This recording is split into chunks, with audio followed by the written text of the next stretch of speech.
మధ్యలోకి రా, మధ్యలోకి రా, అట్లా కొంచెం ఎక్కువమట్లా అటు నువ్వు మధ్యలోకి వెళ్ళు, అటు రండి పోనీ.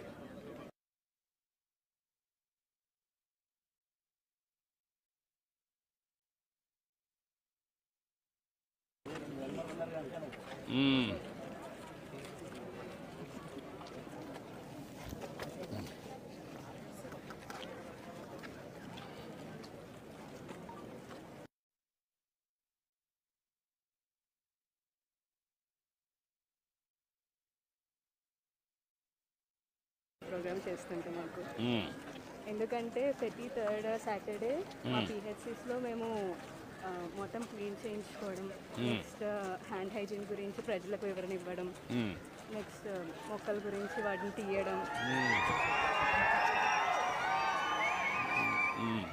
ఈ మాన్సూన్లో సీజనల్ డిసీజ్ గురించి సార్ మెయిన్గా మస్కిటోస్ ఈ పాపులేషన్ కంట్రోల్ చేయడం కోసం వాటి గురించి అవగాహన ఇస్తున్నాం సార్ ప్రజలకు. ఇప్పుడు యాజ్ అ డాక్టర్ దీనివల్ల ఎంతవరకు హెల్త్ ఇంప్రూవ్ అవుతుంది? చాలా వరకు ఇంప్రూవ్ అవుతుంది సార్, ఎందుకంటే మస్కిటోస్ వల్ల ఈ సీజన్లో డెంగ్యూ కేసులు అనేవి చాలా ఎక్కువగా వస్తున్నాయి సార్. ఈ ప్రోగ్రామ్ చేయడం వల్ల ఏంటంటే మస్కిటోస్ కౌంట్ అది తగ్గుద్ది సార్, దానివల్ల వచ్చే డెంగ్యూ కానీ మలేరియా కానీ అలాంటి కేసెస్ చాలా వరకు కంట్రోల్ అవుతున్నాయి. ఇప్పుడు ఏమైనా ఇంప్రూవ్ అయిందమ్మా ఇది మనం చేసిన తర్వాత? ఈ చాలా వరకు ఇంప్రూవ్ 7-8 monthsలో. ఇప్పుడు మీకు డాక్టర్స్గా సర్క్యులర్ ఎకానమీ స్టార్ట్ చేస్తున్నాం. వాట్ ఈజ్ యువర్ అండర్స్టాండింగ్ అమ్మా? సర్క్యులర్ ఎకానమీ ఒక పాలసీ కూడా తీసుకొచ్చాం. సర్క్యులర్ ఏది కూడా వేస్ట్ కాదు.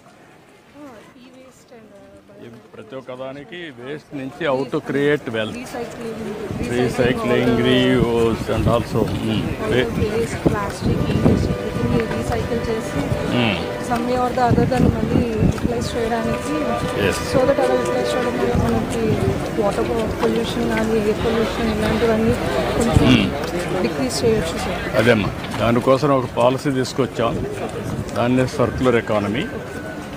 ఏది కూడా వేస్ట్ కాదు, వేస్ట్ నుంచి కాంపోస్ట్ కానీ లేకపోతే ఎనర్జీ కానీ ఆర్ యూజ్ కానీ మళ్ళీ back to original root and మళ్ళీ మన సాయిల్ యా.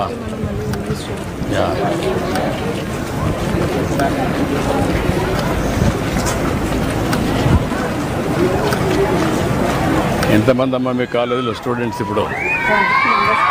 ఎంతమ్మా? 200 members బ్యాచ్. మీ ఒక బ్యాచా? ఒక బ్యాచ్. ఏ ఇయర్ అమ్మా మీరు? 2017 బ్యాచ్. 70. అది అయిపోయింది సార్, మనలో 15. స్టాండర్డ్స్ బాగానే ఉన్నాయమ్మా మీ కాలేజీలో, లేకపోతే తగ్గాయా? బాగున్నాయి సార్ స్టాండర్డ్స్. పాత కాలేజ్ ఎప్పటి నుంచో రంగరాయ మెడికల్ కాలేజ్ ఒక బ్రాండ్.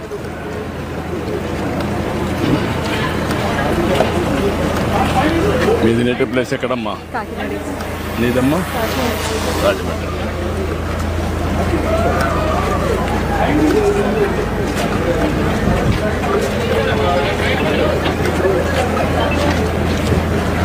ముందుకి ఇప్పటికీ పాత గవర్నమెంట్ చూశారు, ఇప్పుడు ఈ గవర్నమెంట్ చూస్తున్నారు.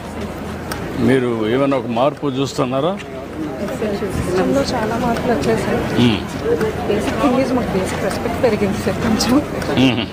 యాజ్ అ డాక్టర్ మాకు బేసిక్ రెస్పెక్ట్ అయితే పెరిగింది సార్. అండ్ నెక్స్ట్ ఏంటంటే మనకి అంటే ఈ సాసా ప్రోగ్రామ్ వల్ల ఏమవుతుందంటే పొల్యూషన్ లేకుండా ఎన్విరాన్మెంట్ వల్ల వెక్టర్ బోర్న్ డిసీజెస్ చాలా వరకు కంట్రోల్ అయినాయి సార్.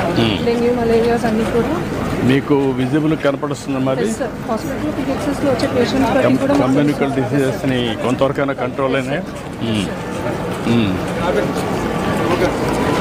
వాటర్ బార్న్ కానీ మస్కిటో బార్న్ కానీ వెక్టర్ బోర్న్ డిసీజెస్ అన్ని చాలా వరకు కంట్రోల్ అవుతుంది. ఎందుకంటే మా పిహెచ్సిలో మేము క్లీన్లీనెస్ అనేది మేము చేసుకుంటాం.